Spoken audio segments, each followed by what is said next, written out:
Hi, this is Jeff with QuickInspect, and I'm going to give you a demo of how to use our product.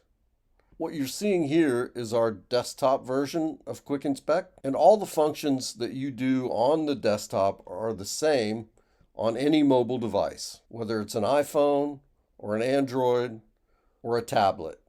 Let's give you a little bit of from this tab, you can look at your current inspections, you can look at your past inspections, or you can look at all inspections that are coming up. You can also, in this search bar, search for any inspection based on name or address or however you like. You can also, from this button, use a map view, which will be much more focused based on your territory. And on this map, you can click on one of these red buttons and it opens up the inspection that's upcoming in that area. You can navigate directly to that inspection by clicking this details button.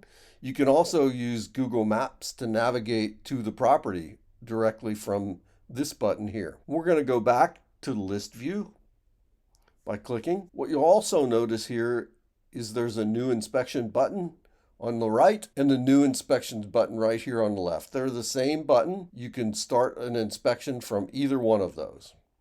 Let's show you the Reports tab.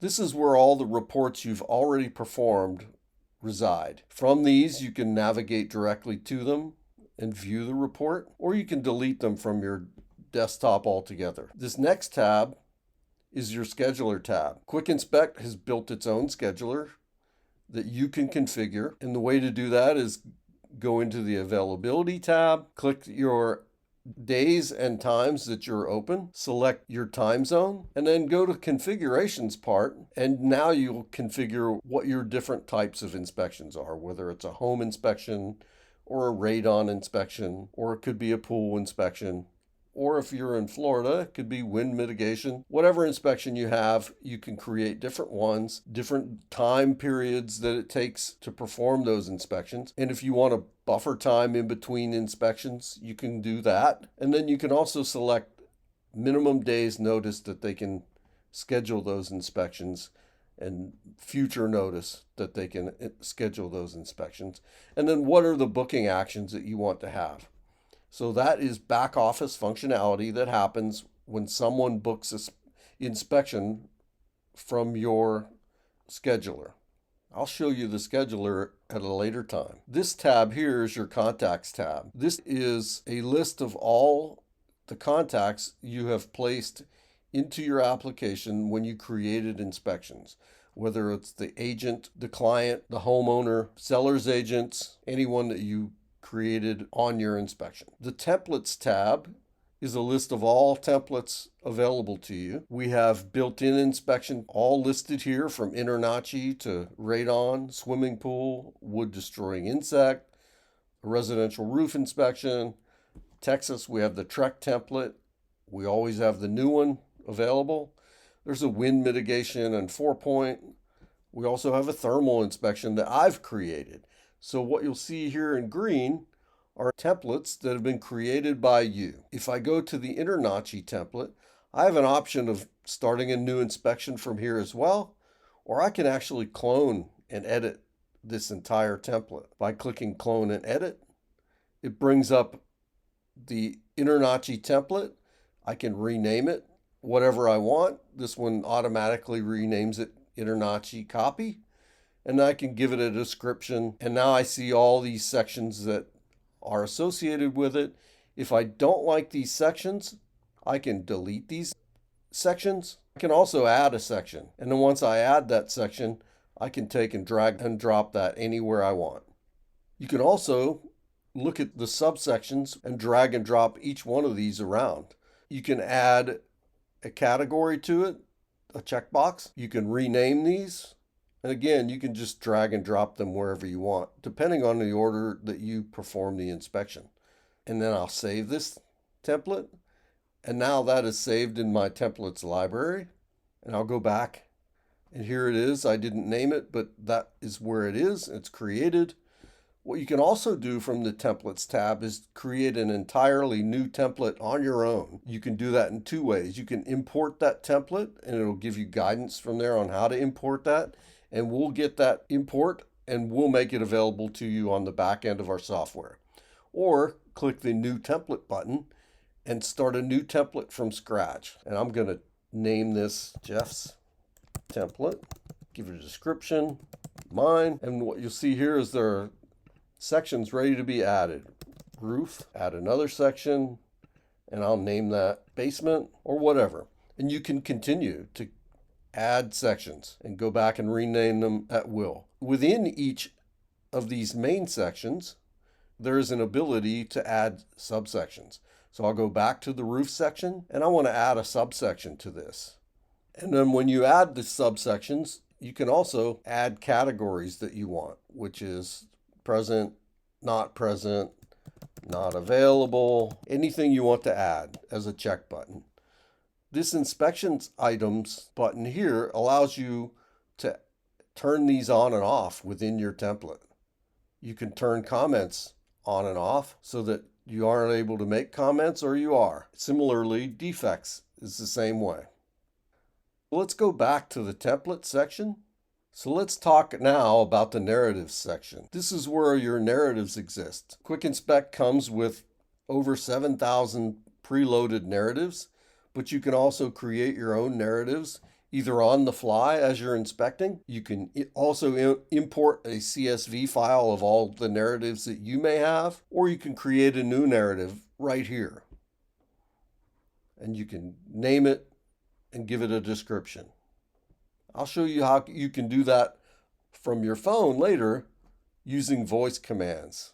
Very simple. But let's get to the rest of the dashboard. This is your profile section, and from the profile section you're going to want to initially put in a photo of yourself, and all this data is going to automatically populate both your inspection reports as well as your scheduler if you elect to use our scheduler. You put all your data here, add your phone number, add your logo, information about where you are, and you're going to choose your company logo color or an associated color with your logo so that when it produces your report and someone opens your scheduler, it's already branded for you. So your colors, your logo, your detail. And I'll show you a little more about that later. This next tab down is your account tab. And from the account tab, this is where you choose what services you want to subscribe to from QuickInspect. I've already subscribed, so you'll see here I have the ability to cancel it immediately on my own. You'll be able to choose one of these to start your subscription. So I have a subscription of monthly services, unlimited inspections. I've also selected the quick schedule, so my scheduler for $29 a month. And then this is where you input your payment method. And this will be a list over here on the right of all the payments you've made to QuickInspect. If you've selected our payment processing partner, Fortis Payments, you'll select that here as well. And then you'll go to your invoices section. And this would be where your invoices you've sent are listed. Also underneath the Invoices tab is the Contact Us tab. It's a very important tab because no matter where you are within the report or within your application, you can contact us for help. You'll see I've done this here. This is a record of my conversations with QuickInspect. You'll see who's online. You can chat straight from here by clicking the chat button. I need help. And then someone from QuickInspect will get back with you quickly. Let's start a new inspection. I'm going to go back to the inspection section and then I'll start an inspection directly from this button. Now it's creating an inspection that I can add my photo to. I'll add one later. Before you get started, you have to enter property information. And so I'll add this property information and you'll see as I type, it's going to pull things in my area that may be pertinent and maybe the address I'm looking for, and it will automatically populate. I'll choose house. You can choose condo, townhouse. We also do RVs, and we'll be adding the different buttons there as well for commercial properties and other types of inspections you'll be performing. But we'll start with the house. Now I'll enter the square footage, how many bedrooms.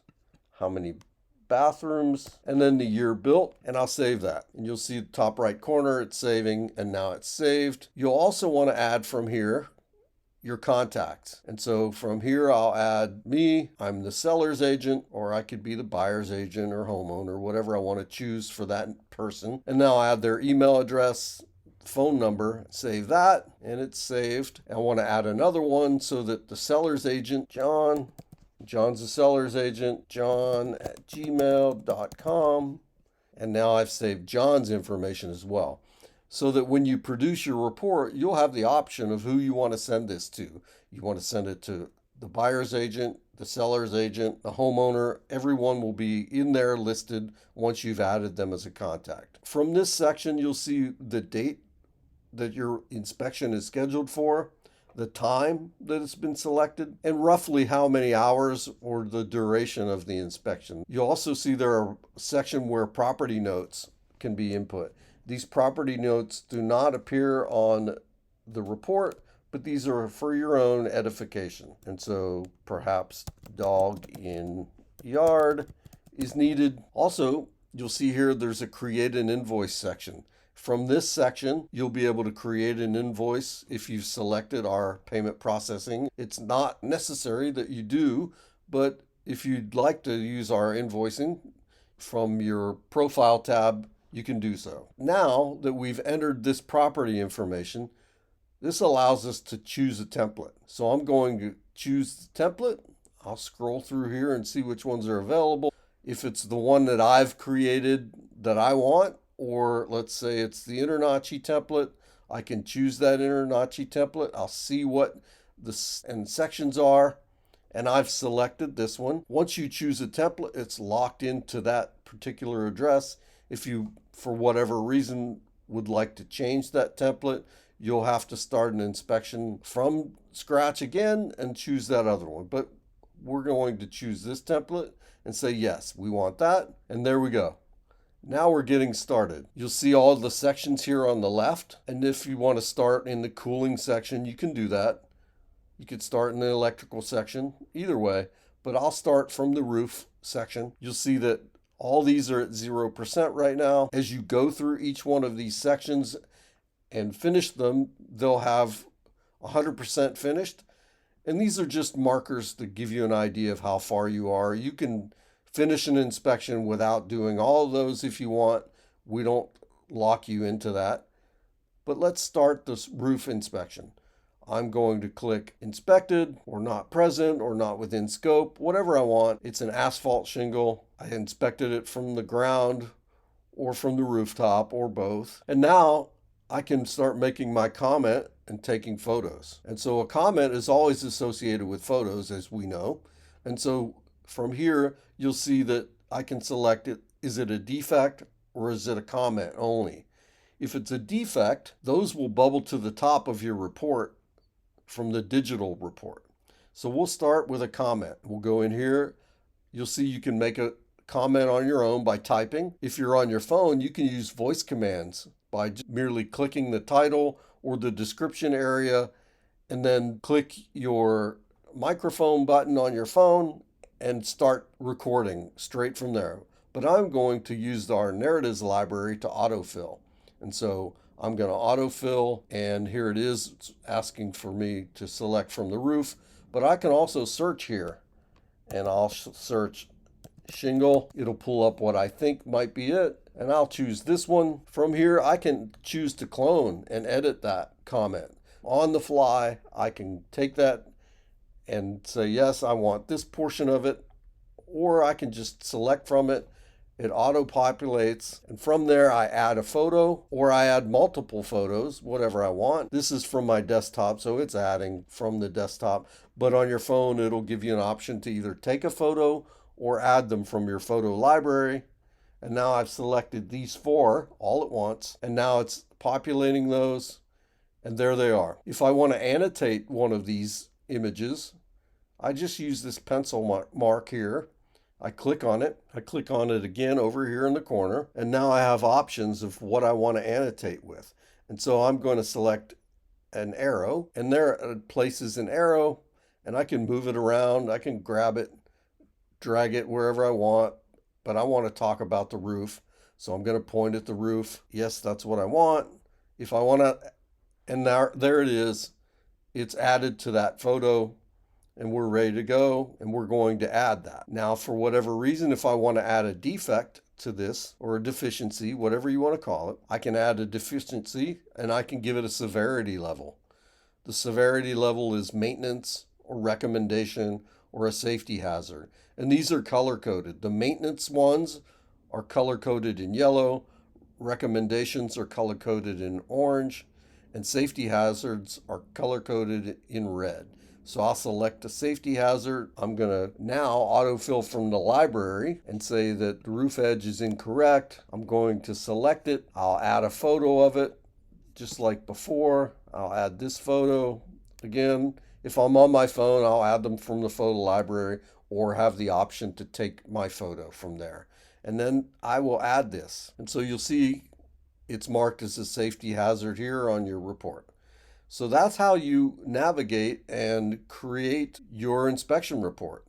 Super simple, super easy. I want to show you here at the top, this is how you navigate back to your dashboard.